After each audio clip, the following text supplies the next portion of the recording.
Yay Networks. Hi, Wild Ones. Welcome back. Today we'll be talking with Allie Cates about grief.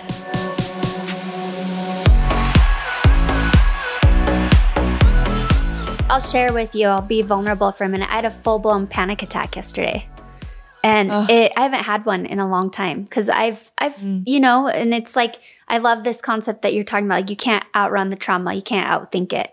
Like, yeah, I've done all of this work and I honestly am in a much better place. And I think I've released a lot of it physically. Yeah. But yesterday, I've been sick for since months. Like I cannot kick this sickness and it's living in my lungs and my throat.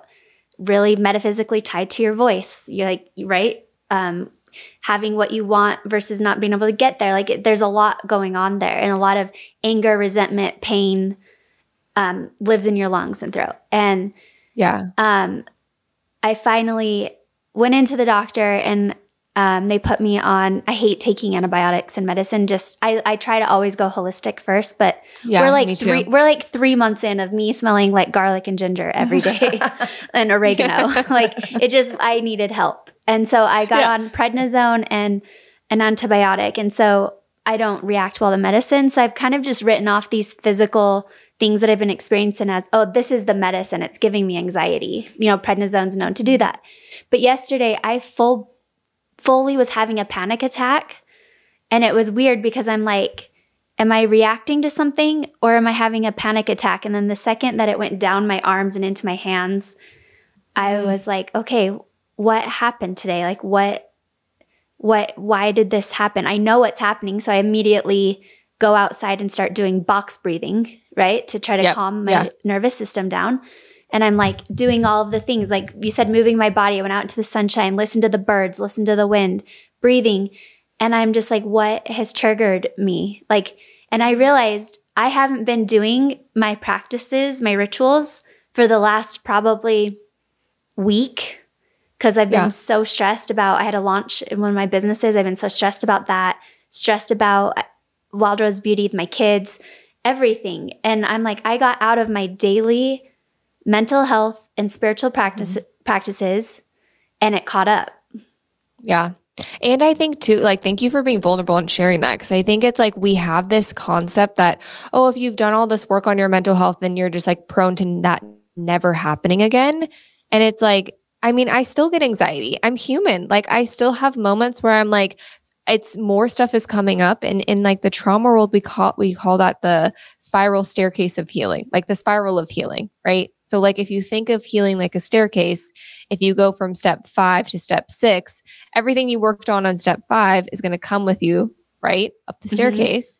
And it might feel like you're going backwards, but really like you're still going upwards. It's just in a spiral, right? Like, but you're still moving up is the point of this. I love that. Yeah. You're still moving up, but you're still spiraling it. You're still spiraling. At least you're going up and not down the drain. I don't know if you're into I don't know what energy, spirituality, what you're into, but right now there's 7 planets in retrograde. And it's they say right now, because it feels like you're going backwards, but you're not. It's kind of like when you're in a car and a car goes faster than you, you feel like you're going backwards, but you're really not. You're still moving forward. Optical illusion. It's an optical illusion. That's a great example of it. That's a great example of it. And that's why I like the spiral staircase too, is because like you're still going up. It just feels like you're spiraling. Yeah. But you're still going in a circle. But you're going up. But I was doing some reading about it because, with one of my companies, Prism, it's all about spirituality. So we talk a lot about these kinds of things. And it's really when these things happen and align in the universe, in the sky, in the stars, energetically, it's your past trauma literally coming up. And it's almost like the universe, it's not a test, but it's like it's coming back up. So have you dealt with it or not? Yeah. And some things have come up this week. I've had to look at it face on and very real and say, okay, I thought I dealt with you, but you're still there. You're still there. So you're not all the way gone. Like we still have work to do. Yeah. Yeah. And like I just appreciate you sharing that, right? Because can I ask you questions around it? Yeah. Do you care? Okay. Not at all. Where did you feel it when like the anxiety came on? This has been very much in my heart and chest, like this area. Mm-hmm. Yeah. Well, when you're talking about lungs, like that's like grief, right? Like lungs are very much grief. And then the throat, you already tapped on it, which is like not being able to speak your truth that you need to speak out of fear or limiting beliefs, etc. Right? Yeah. But I mean, I think it's such a good point that like, you know, just because you do the work doesn't mean that it just stops. Like, I think people think that you're like, okay, I'm going to do all these things. And then like my anxiety is going to go away. And it's like, of course you'll have really big bouts where you're like, oh my goodness, I don't have that much anxiety, or I haven't had a panic attack. But when you're dealing with trauma, it's like, it's in layers. It's like an onion too, right? Yeah. You're moving in layers. Yeah. And I'll share even more about it because this specific thing that came up, it wasn't from my childhood. My childhood trauma definitely played out on my decision making through this trauma. But this is actually choices I made. And from my past, like years ago. And it came up and I realized I thought that I had moved on just because I don't think about it anymore. Like it doesn't come to my cognitive brain anymore. But holy shit, did it hit me like a wave yesterday because I realized, wow, I never allowed myself space to forgive myself, to heal myself. Like, so you have that whole other side of trauma, right? The things that happen to us and the things that we do to ourselves.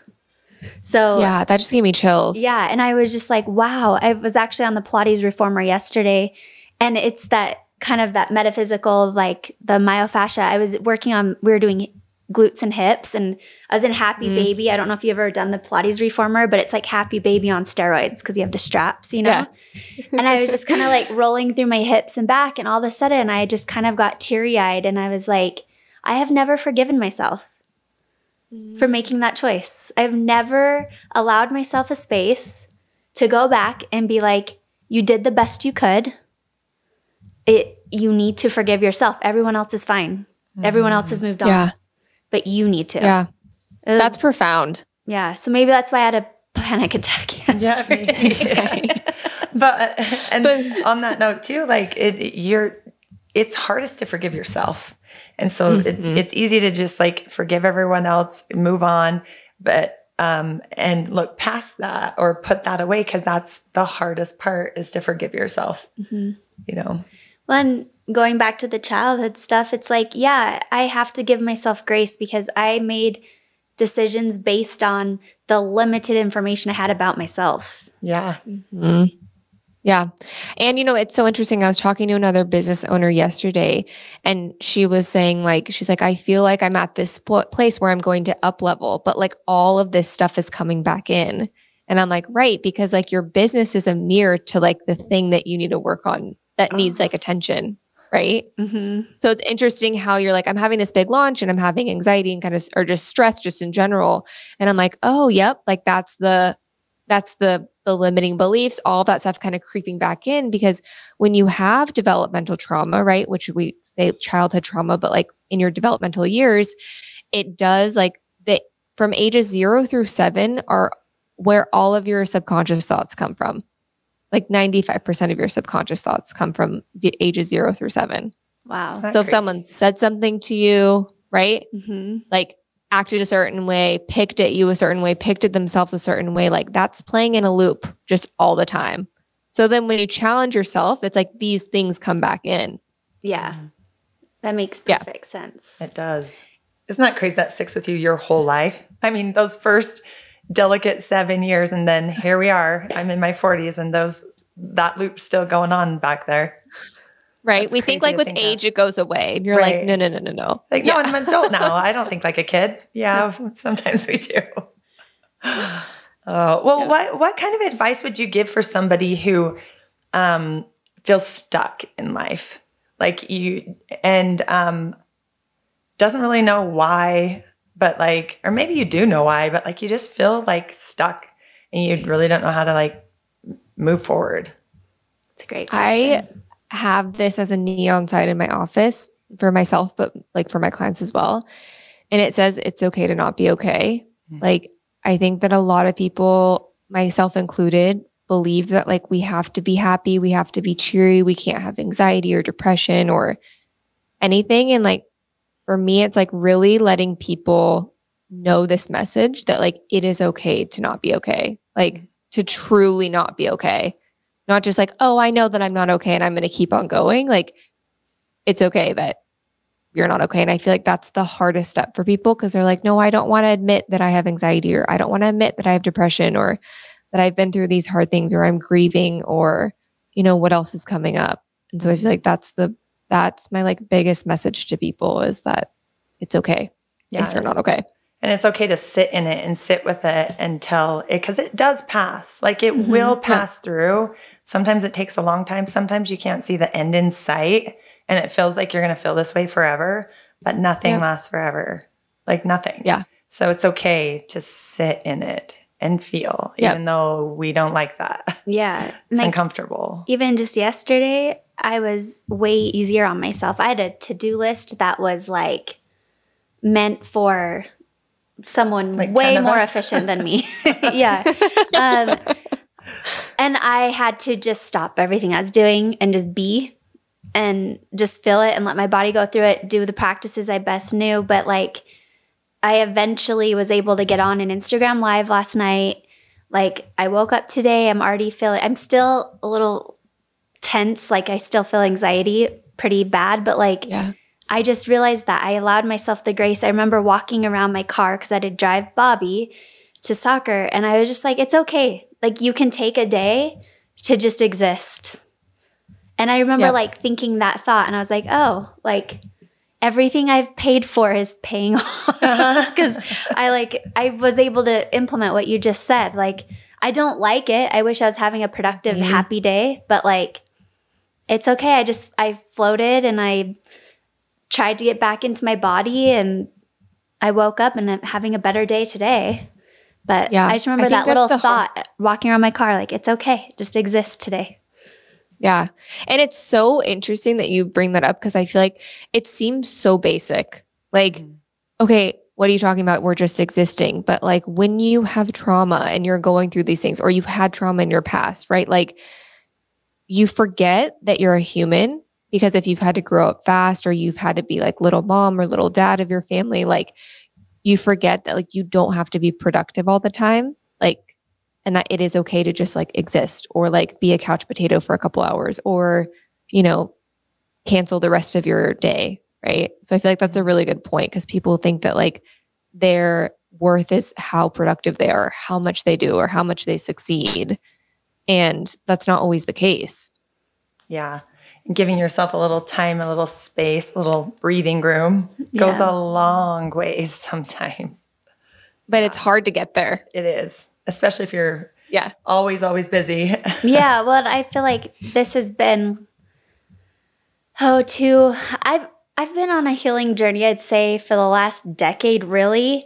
But like doing the deep work the last couple of years. And so it's, you know, I'm on this side of it now where I can start to help myself. Like, you know, I don't have to, like before when this would happen, it would literally feel like the entire world was crushing in on me, and I'd have to call my therapist. I'd have to call my energy healer. I'd have to call this person to come to my house and do muscle work. Like now I'm like, okay, I recognize what's going on. And so the work, like if you put in the work, you eventually, it does change your life. And it just, you'll never escape it. Like you always have to deal with your shit. But I do just really love that, like, I've spent the time, the money, the energy, and just even acknowledging yesterday, like, you know what it is and you know what to do. You have the tools. That's huge. Yeah, you have the tools. The tools work is what I'm trying to say. Mm-hmm. Yeah. Yeah, they do. Yeah. For sure.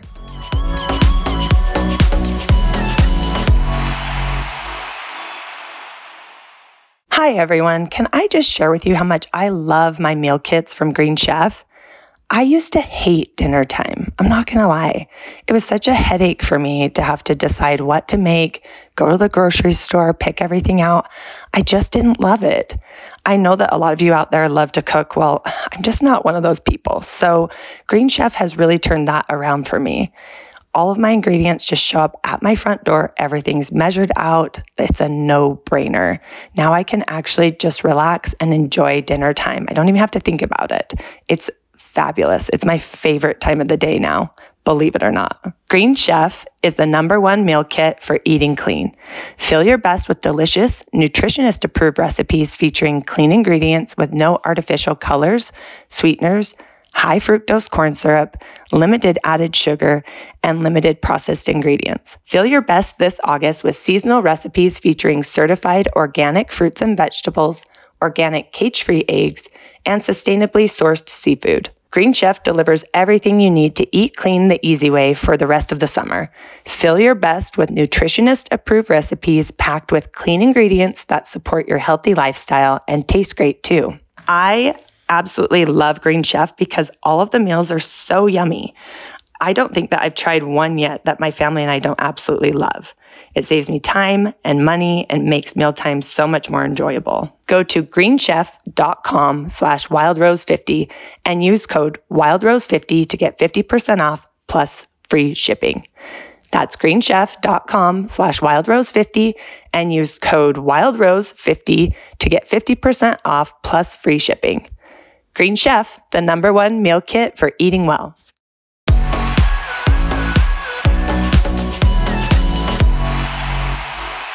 You had told us earlier, Allie, that you've lost a lot of people really quickly. And, you know, Whitney and I have just recently lost a really near and dear close friend of ours, Sherry, that I know we talk about her a lot. Just what is your, what did you learn the most going through that kind of loss?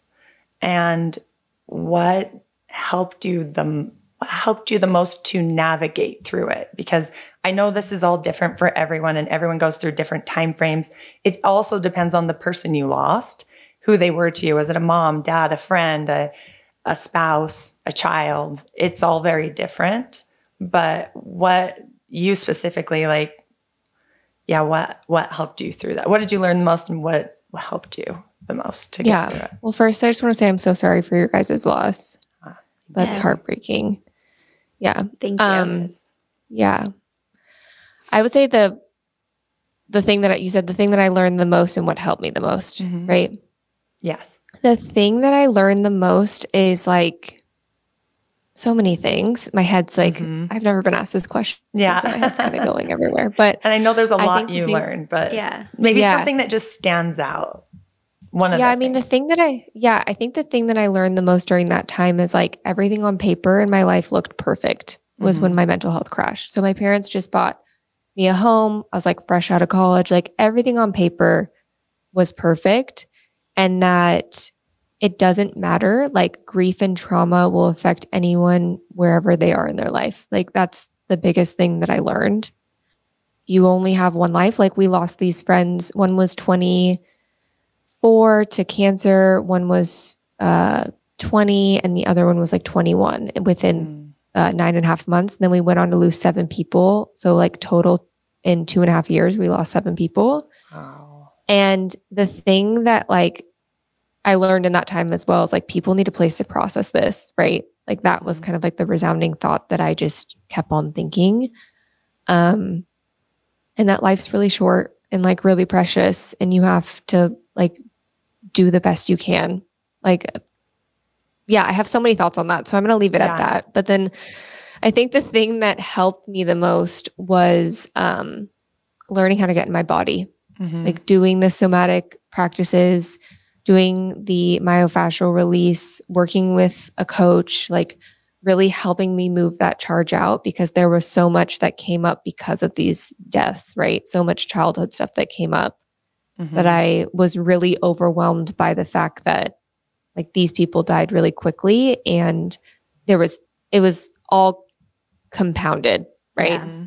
So for me, it was learning how to get back in my body was the thing that helped me the most. Yeah. And just having those days, like what Whitney was just talking about, is like when you're like, oh my God, I have so much anxiety right now. I can't do this, or I'm really depressed and I need to like sit on the couch and watch Heart of Dixie or whatever the thing is, like giving myself the grace that I'm like, this is the thing that I need for today. And it's not going to be always, but it's a temporary thing. Yeah. I kind of rambled, so I hope that. Yeah, no, that's a very hard question to answer because you learn so many things. But I just really love the get into your body because that resonates for me because whenever I'm feeling a certain way, I'm floating. I'm not in my body at all. I'm like way disconnected, and getting into your body, that's where you're going to resolve the problems. And I love that. I love the advice that you said, like when the emotion comes up, be aware of where you're feeling it in your body because that's where you need to do the work. I love that. That is great. Like that's something everyone can start practicing. Yeah, for sure. Yeah. Yeah. And getting into your body, tapping your pressure points, whatever, swaying, breath work. Right. There's a lot of like different tapping techniques too. I forgot. I used to do that therapy as well. Oh yeah. The EFT. Yep. So yeah, just getting yourself back into your body. Yeah. Yeah. Because how are you guys doing right now how are you guys doing right now with that time period with I was actually like from when we lost our friend. I was thinking on my drive over to Whitney's house today, it's been 3 months. And I just kept thinking, and I have lost a lot of people really close to me. One was my brother and one was my nephew, 2 other friends of mine, like all to suicide. And this was very different because it was cancer. So, every death is different. And like I said, depending on who it is too. So I just was thinking like, gosh, it's been 3 months. I've been in denial, I think, in my head for a while.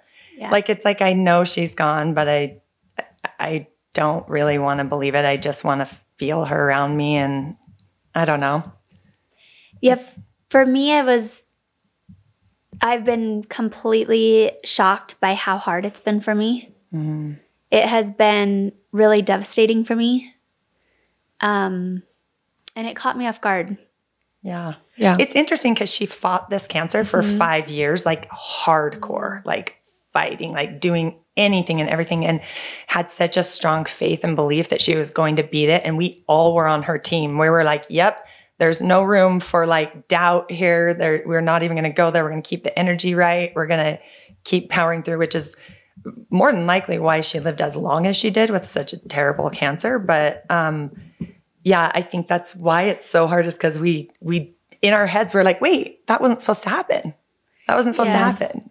And it did. And I don't know, it sounds kind of crazy to think, she has stage 4 cancer. Like she might die. But in our heads, we're like, but not her. Well, and we never allowed ourselves to like really go there. So like Connie and I would like briefly like talk, like what if like it feels this way, but then we like, no, let's stay positive. Like let's, let's not even go there right now. But like my husband did mention to me the other day, just, we're talking through things and he's like, you've changed since Sherry passed, right? He's like, you've completely changed. It's like something has completely shifted in you.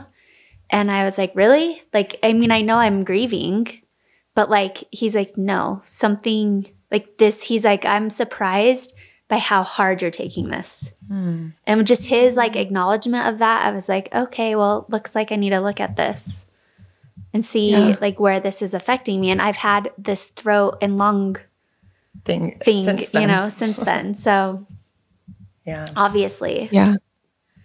And it shines a light back onto what you're saying. Like you only have one life. It's delicate. Like our friend fought so hard for her life, and for it to be taken away, it's like, I have my life. Like, so what am I doing? What am I doing with it? Like, why am I so stressed? Why am I doing X, Y, and Z when I could be doing things that bring me joy, happiness, fulfillment? So I think that's what's hitting me the hardest, is like, it's making me look at what I'm building right now in my life and what I'm focusing on versus joy, happiness. Does that make sense? Not that my work brings me joy, but like I'm stressed. No, totally. Right. So I think that's what I'm starting to like really spiral around right now, is like, what do I need to change? Because she gave it all to be here, and I'm here, and I want to feel the joy she felt while fighting cancer. Right. Yeah. And before we started the podcast, we were talking briefly about this, and Whitney has made the comment like, she's been working really, really hard on all her companies and everything. And like, she's feeling off balance, but she's recognizing it. She knows she's not sure how she's going to balance, but she's going to head in that direction. But then she also made the comment, and I want to go see a concert like this fall. Mm-hmm. And I want to do the things that make me happy in those ways where I feel like I'm living. I'm not just busting my ass every single day. And that has a reward too, but also in the meantime, enjoy what brings you joy.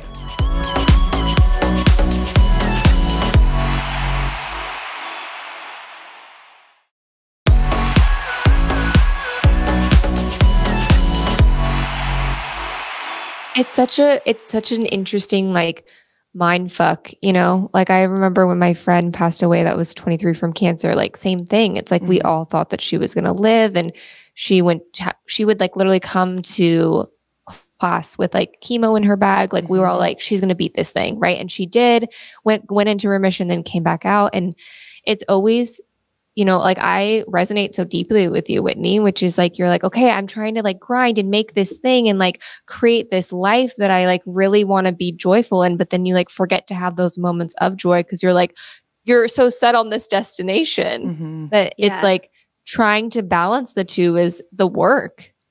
That is the work. Mm-hmm. Yeah. I think that really dawned on me this last week. I'm like, oh, like, because all my friends, they went to this thing called Lost River Disco up in Idaho. It's like camping, a music festival in the woods. Like a little mini music festival up in the woods. And so cool. Oh, it's so fun. It's so funny because everyone was texting me like, you need to come next year. I hope you can make it next year. And I'm like, well, you still haven't even invited me this year. Like I'm like realized I'm like, my friends don't even invite me to stuff because then they know the answer is going to be, I have work, I have my kids, I have, So I was like really thinking about that. I'm like, why can't I just say no for a weekend to my responsibility? It'll be there when I get back. So I really have been like focusing on that because I'm like, my own friends aren't even inviting me places. Because they know that's when answer. You know you're like something. Yeah. Like that's when you know something has to shift. Yeah. Right. And it's like we respect what you're doing and stuff too, but we also don't want to make you feel bad and say no. Yeah. But yeah. Thanks for sharing. Yeah, of course. So thank you for sharing. And once again, I don't know. It's just hard. It's hard to lose people. I'm sorry you've had to go through that. And I know that, that is one of the other things that we're all going to go through too, if you haven't already. And it's hard, but I don't know. Yeah. And I think just like one closing question that I want to ask, because I think it's just really appropriate with everything we've talked about is like, because being on TV, sharing, I've even shared a lot about my healing journey, just the fact that I was on it. And some, there's childhood trauma, whatever. But how do you make healing, how do you not make healing your identity? Like, because now it's like, that's what people know me for, which is an honor. I'm glad to be like a face of that. But it's like, no, I'm still me. I'm a better me. So how do you like get out of that mindset of like, it happened to me. It's not me. Yeah. I think like you touched on it a little bit, which I feel like you've already moved out of this space. But like for me, the biggest thing was like not feeling like a victim of what happened. And I know that you touched on that in this episode already. But like that was a huge wake up call for me because I remember someone saying like holding a mirror to me and being like, look, just because this thing happened to you doesn't mean this is how the rest of your life is going to go. Right. I also think too is like, which I think you do a really good job of this, of just being like really authentic of like, this is where I'm at and like, this is what's going on. Right. I think oftentimes, I felt to this was that I was like, oh, this is what happened to me. So my life can never be good. Like, this is what I'm going through. This is what I'm always going to struggle with. So it's never going to be any better. And the minute that someone held a mirror up to me and said, we need to reprogram this subconscious belief and like, we need to move this old charge out. Like that's when things really started to shift for me.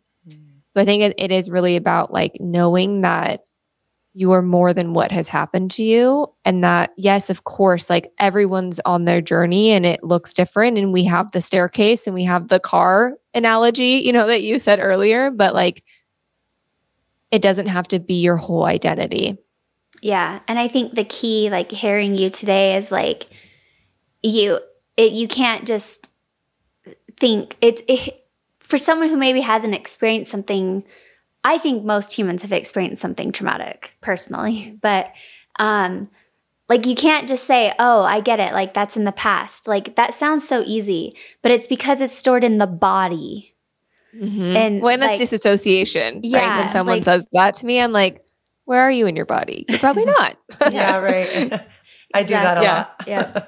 I know. So I think that's the key takeaway today for me. Yeah. Getting back into the body. Yeah, absolutely. And I also think too, is that we've touched on that just a little bit, is that,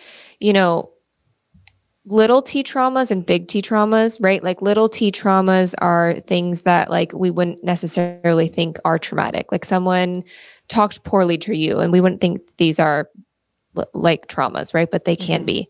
Trauma is really about how it left your nervous system after the event. So if you feel dysregulated, you're in fight or flight, like that is a trauma. Your body knows that, right? And I always talk about it like two people can watch a car accident, and let's say person A comes from a home that is regulated and they know how to, like, this is ideal, right? They know how to do all the techniques. They're moving the emotional charge out of their body.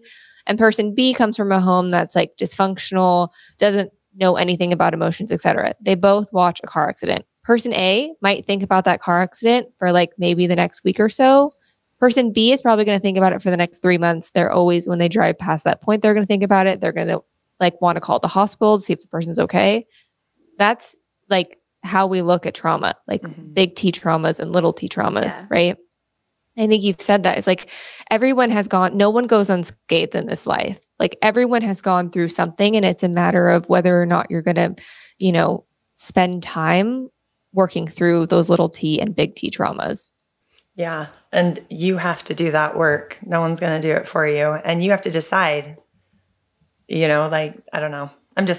You're making me think of a lot of things and a lot of people and myself included. So yeah. Yeah. Well, Allie, thank you so much for taking the time to come on today and share the work that you do. Will you share with our listeners where they can find you? Yeah, everything is alliecates.co. So on Instagram, TikTok, website, everything is alliecates.co. Amazing. And we'll include that in the description of this podcast so that they can find you. You are amazing. Thank you so much for being vulnerable and sharing your story. The work that you do, honestly, I haven't worked with you directly, but I've done all of the similar work, and it really does work. So if you feel like this is something that could help you, I really urge you to reach out to Allie or reach out to anyone. There's always a great place to start, and you deserve it. You deserve to release these charges and move past trauma. So thank you for having me. Thank you. Thank you, Allie. You're amazing. Have an amazing day. Thanks, you too. Oh my gosh, Whitney, wasn't Allie amazing? Yeah. I loved everything that she shared. I know. I think for me, it was a lot of reminders of things that I can do that will help me through, I don't know, those moments that I'm not in my body. But yeah, a lot of reminders, a lot of new things I learned. Like she was amazing. I can't believe you haven't done the myofascia release yet. Yeah, I know. I haven't. Who even does those type of things? Well, Julie does it. I bet you just don't realize because you're not identifying an emotion to it that it's not. But she does the release of the tissue. So Julie is our friend, but also a massage therapist. Yeah. So anytime you're getting a massage and you're going into your fascia tissues, that's happening? But I think it's different is because this is identifying the trigger, the emotion, and you're releasing the charge. But I just love the simple reminders as like someone who's been practicing trauma therapy for a while. Like it's just a good reminder of getting back into your body. Just the simple techniques that you need to do every day. Like that's what I needed, that reminder. Yeah. Yeah, no, she was amazing. And for all of our listeners out there, we want to thank you. Thank you for listening to us and for sharing us with your friends, your family. If you liked this podcast, if you loved it as much as we did, I know that there's somebody out there that you will want to share this with, that it can also help. So please do so. Please reach out to us. Ask us anything, any questions, and like us, share us, review us. We love all of you, and we're so grateful to have this space that we can share all of these amazing topics and information with you. So thank you. And don't forget, be you, stay wild.